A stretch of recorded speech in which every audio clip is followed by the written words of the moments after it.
감사합니다. 1년 동안도 지켜주신 것 진심으로 감사드립니다. 그 와중에 저희 교회를 통해서 계속해서 학습 세례, 유아 세례가 거행되게 하신 것 진심으로 감사합니다. 하나님 아버지, 우리 성도들 신앙의 여정을 보게 되면 핍박으로 인하여서 예수 믿는 자들도 있고 여러 가지 모양으로 힘들게 신앙생활 하시는 분들도 계십니다. 하지만 여기까지 오게 하신 것 진심으로 감사드립니다.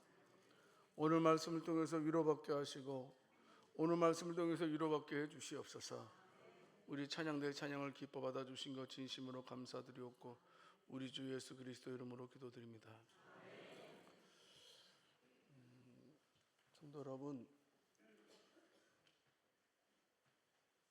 우리가 살아가면서 은혜를 기억하는 것이 굉장히 중요하다고 생각됩니다. 오늘 말씀은 하나님께서 이스라엘 백성들에게 은혜를 베풀어 주신 것에 대해서 감격해서 기념비를, 비석을 세웠다는 겁니다. 그 비석의 이름을 에벤에셀 이렇게 정했습니다. 에벤에셀의 말은 뭐냐면 하나님께서 여기까지 도와주셨다, 여기까지 도와주셨다라는 의미입니다.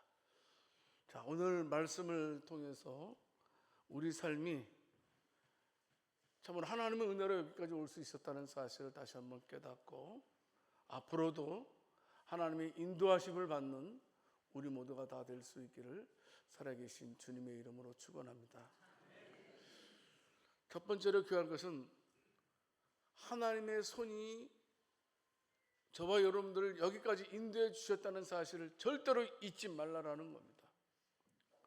사무엘상 7장 12절 말씀을 보게 되면 이에 사무엘이 돌을 가져다가 미스와 센 사이에 세워 이르되 여호와께서 여기까지 우리를 도우셨다 하고 그 이름을 에벤에셀이라 하니라 이렇게 말씀해 주고 있습니다.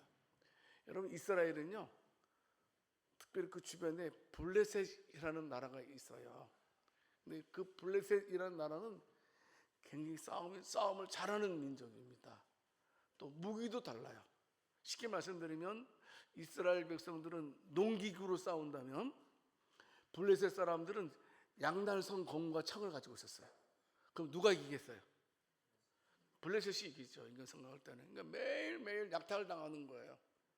근데 사실 하나님의 백성인 이스라엘 백성들이 블레셋에게 약탈당하는 이유는 뭐냐 하면 이스라엘 백성들이 하나님을 버리고 바알과 아스타라 신을 섬겼기 때문이었어요. 그때 사무엘 선지자가 이스라엘 백성들 이제는 안 된다, 이제 우리가 바알과 아스타라 섬기는 것을 그만두고 여호와께로 돌아가야 된다라고 해서 미스바 광야로 백성들을 다 초대해서 하나님께 회개하도록 했어요. 놀라운 것은 선지자가 그렇게 얘기했을 때 이스라엘 백성들이 한 마음으로 하나님 앞에 회개를 하게 됩니다. 놀라운 일이 일어났어요. 앞에 지금 바로 앞에 블레셋 사람들이 쳐들어오려고 준비를 하고 있어요. 근데 어떤 일이 일어나냐면 하나님께서요 그 블레셋 진영에 큰 우레를 바라셨다 그랬어요. 여러분, 천둥과 번개 소리에 놀란 적 있어요, 없어요? 그 놀랄 정도가 아니라는 거예요. 혼비백산, 패닉 상태. 얼마나 그 천둥과 번개가 무섭게 내리쳤으면, 그래서 자중질환이 일어나고 하나님께서 이스라엘 백성들이 승리토록 해주셨어요. 그래서 하나님께서 이기게 하신 것에 대해서 감사해서 사무엘 선지자가 에벤에셀이라는 기념비를 세우게 된 것입니다. 여러분, 그런데요 승리의 기념으로 단순하게 세운 것이 아니고 이 승리는 하나님의 힘으로 이겼다. 우리 힘이 아니고 내 힘이 아니고 하나님께서 도와주셔서 우리가 이겼고 하나님께서 도와주셨기 때문에 우리가 여기까지 오게 되었다. 이것을 감사하는 마음으로 이 기념비를 세우게 된 것입니다. 성도 여러분, 여기까지라는 말은요 저와 여러분들의 과거 모든 순간 그리고 지금 이 자리까지 인도하신 하나님의 손길을 의미하고 있는 것입니다. 성도 여러분, 우리가 힘든 시간도 많이 보냈다고 생각됩니다. 남 모르게 밤을 지새우면서 눈물을 흘리는 분들도 계십니다. 어떤 분은 그 믿음을 지키기 위해서 외롭게 힘들게 신앙의 어떤 전투를 하시는 분도 계십니다. 그런데 우리가 도중에 포기할 것도 같은데 포기하지 않았습니다.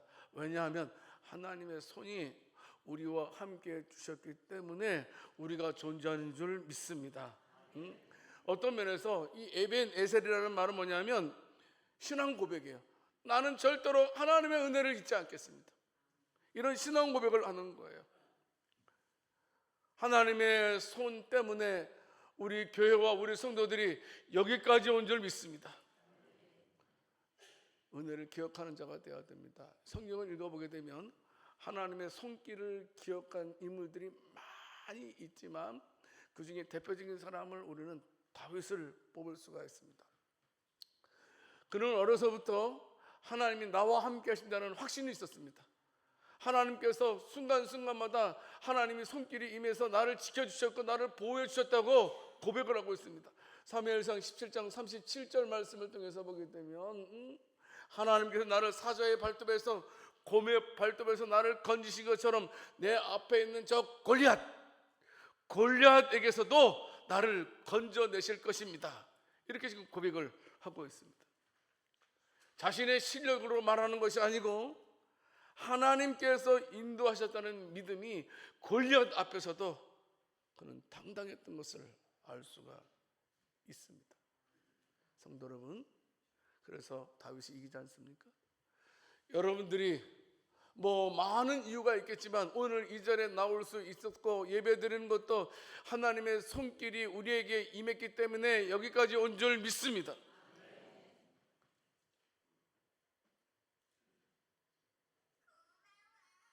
네, 괜찮아요. 중요한 얘기죠. 제가 이 설교를 성찬식이 세례식이 있었기 때문에 좀 짧게 할게요. 두 번째는 뭐냐면 첫 번째는 뭐예요? 은혜를 기억하라. 근데 하나님의 손길을 기억하라 항상. 그런데 하나님의 손길은 단회적이 아니라는 겁니다. 무슨 말? 하나님의 손길은 계속해서 우리를 인도하신다는 것. 이걸 기억해야 됩니다. 여러분, 사무엘 선지자가 에벤에셀의 돌을 세운 것은 단순하게 과거의 기억뿐만이 아니고 하나님의 도우심이 앞으로도 계속될 것이다. 이걸 믿음의 선언을 하는 겁니다. 앞으로도 하나님의 손길이 나와 함께할 것입니다. 손 들어보세요. 또 따라서 해봅시다. 앞으로도 하나님의 손길이 나와 함께하실 것입니다. 아멘. 이 믿음으로 에벤에셀의 기념비를 세웠다라는 사실입니다. 오늘 보면 사무엘상 7장 13절 말씀에서 분명히 보여주고 있습니다. 블레셋 사람들이 굴복하여 다시는 이스라엘 지역 안에 들어오지 못하였으며 여호와의 손이 사무엘이 사는 날 동안에 블레셋 사람을 막으심에 말씀해 주고 있습니다. 이 말씀은 하나님의 보호가 순간적이지 않고 하나님의 손길은 지속적으로 우리에게 임한다는 것을 말씀해 주고 있습니다. 성도 여러분, 우리가 사는 날 동안 하나님께서 함께 하실 줄 믿습니다. 사무엘상 7장 14절 말씀을 통해서 똑같이 말씀하고 있습니다. 하나님이 함께 하셨기 때문에 잃었던 성읍이 회복되었음을 보여주고 있습니다. 성도 여러분, 가을 곡식이 하루아침에 익어가는 것 아닙니다. 햇빛과 비바람을 거쳐서 결실을 맺는 것입니다. 우리의 신앙도요, 하나님의 손길이 매일매일 이어져야지만 우리가 믿음으로 서고 회복을 경험하면서 열매를 맺을 수 있는 것입니다. 꼭 기억하세요. 하나님의 은혜는 한 번에 머무르는 것이 아니다. 하나님의 은혜는 계속해서 임하고 우리가 살아가는 길은 그 하나님의 손을 붙들 때 살아갈 수 있음을 믿으시길 바랍니다. 보세요. 하나님께서 이스라엘 백성들을 애굽에서 구원하셨잖아요. 구원하신 다음에 어디로 들어갔어요? 광야로 들어갔잖아요. 광야에서 몇 년 동안 있었어요? 40년 동안 있었습니다. 여러분, 근데 그 광야는 어떤 곳이에요? 척박한 곳입니다. 사람 살 수 없는 곳입니다. 만약에 하나님께서 이스라엘 백성들을 그냥 내버려 뒀다면 이스라엘 백성들은 광야에서 다 죽었을 것입니다. 그런데 어떻습니까? 낮에는 구름기둥, 밤에는 불기둥, 또 만나와 메추라기 반석의 물을 통해서 계속해서 매일 보호하고 공급해 주셨던 것을 알고 있습니다. 우리가 잘 알고 있듯이 신명기 8장 4절 말씀에 우리 하나님께서는 이 40년 동안에 내 의복이 헤어지지 아니하였고 내 발이 부르트지 아니하였느냐라고 말씀해 주고 있습니다.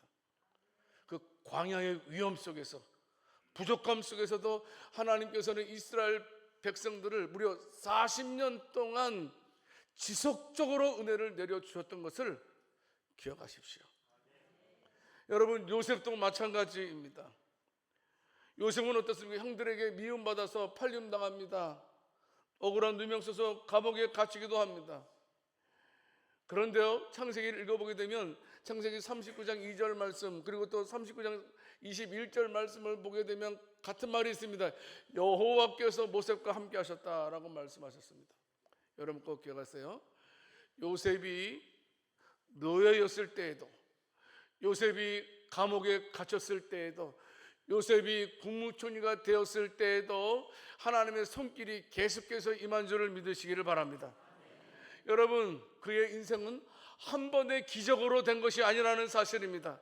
이어지는 하나님의 손길이 모여서 큰 역사를 이룬 것입니다. 마찬가지로 하나님께서는 저와 여러분들을 위해서 계속적인 하나님의 손길을 베풀어 주실 줄을 믿으시기 바랍니다. 너무나 중요하답니다. 그래서 우리는 매일매일 하나님의 손길을 기대하면서 살아가야 됩니다. 하나님, 오늘도 은혜 주실 줄 믿습니다. 분명하게 믿어야 됩니다. 세 번째, 저와 여러분들이 기억할 것은 뭐냐 하면 하나님의 손이 여기까지 이끄셨으니 앞으로도 이끌어 주실 줄을 믿으시기를 바랍니다. 어떤 면에서 에베네셀은 과거의 해석이 아닙니다. 이것은 미래에 대한 믿음의 고백이었습니다. 여기까지라는 말은 종착점을 가리키는 말이 아닙니다. 지금까지 지켜주셨으니 앞으로도 지켜주실 줄 믿습니다라는 믿음의 선언입니다. 성도 여러분, 여전히 이스라엘은 두려움으로 가득 차 있었습니다. 주변 나라들로 인해서. 하지만은 어떻습니까? 사무엘은 두려움 대신에 그래도 하나님께서 여기까지 도우셨으니 앞으로도 도와주실 줄 믿습니다 라고 그 믿음을 붙들게 됩니다. 우리 삶도 마찬가지입니다. 저와 여러분들이 고백할 때 지금까지 하나님의 은혜로 살아왔다고 고백한다면 앞으로도 성도 여러분 반드시 저와 여러분들을 선하게 인도하실 줄을 믿으시기를 바랍니다. 때로는 우리를 불안케 하는 것들이 많이 있을 것입니다. 경제적인 문제, 건강 문제, 자녀 문제, 미래 앞에서 우리는 두려움을 느끼게 됩니다. 여러분, 그러나 우리의 신앙은 어떤 일이 있더라도 과거의 경험에만 의지하지 말고 그 경험을 우리가 발판 삼아서 미래를 향해서 전진해가는 우리가 될 수 있기를 원합니다. 반드시 하나님께서 나를 위해서 일하실 줄을 믿으시기를 바랍니다. 아브라함도 하나님께서 일해 주실 것을 믿고 출발했습니다. 모세도 하나님께서 일해 주실 것을 믿고 홍해를 건넜습니다.